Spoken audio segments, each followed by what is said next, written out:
سلام علیکم.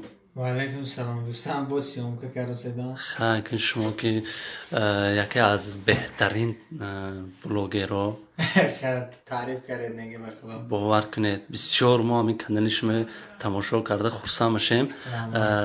24 ساعت نگه شما دمی تلفن ده خمو که حرکت میکنم کمی هم باشد برای هموطنان خدمت کرده باشیم، برای خواهر و برادر و مادر و پدر و بهترین انسان هستید. بهترین انسان حرکت میکنیم کمی هم باشد سهم خودمان گذاریم برای وطنی عزیزم تاجیکستان. البته ما که دور که از وطن هستیم راستی که میخواستم یک تا در مرد 40 هنر کام میگم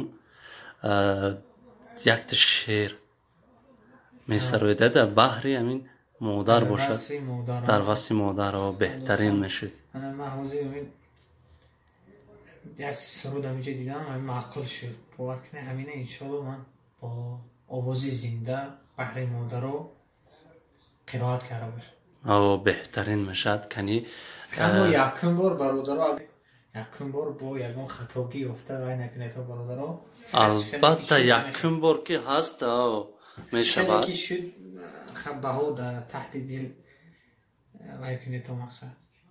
البته لذتی دنیا برادر در دعای مادر است. لذتی دنیا برادر در دعای مادر است. دولتی پاینده از جود و سخای مادر است. دولتی پاینده از جود و سخای مادر است.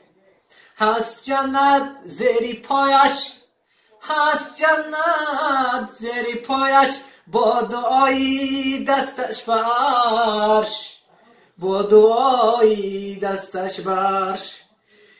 عزتی ما در دو عالم در رضای مادر است. عزتی ما در دو عالم در رضای مادر است. جانم فدای مادرها باشد. یک بحر دوستا دیدنم باور کنه الهام اومد. بهترین البته که سرای الهام. دردم را نه به دوستم میگویم و نه به دشمنم. دردم را نه به دوستم میگویم و نه به دشمنم. زیرا دوستم غمگین میگردد و دشمنم شاد. مرا از همه بهتر الله تعالی داند بس. سلامت باشید. بهترین اینکه یکم بار شما سراده ایستادید ولی در آینده با من میدونم که بهترین میشه انشاءالله.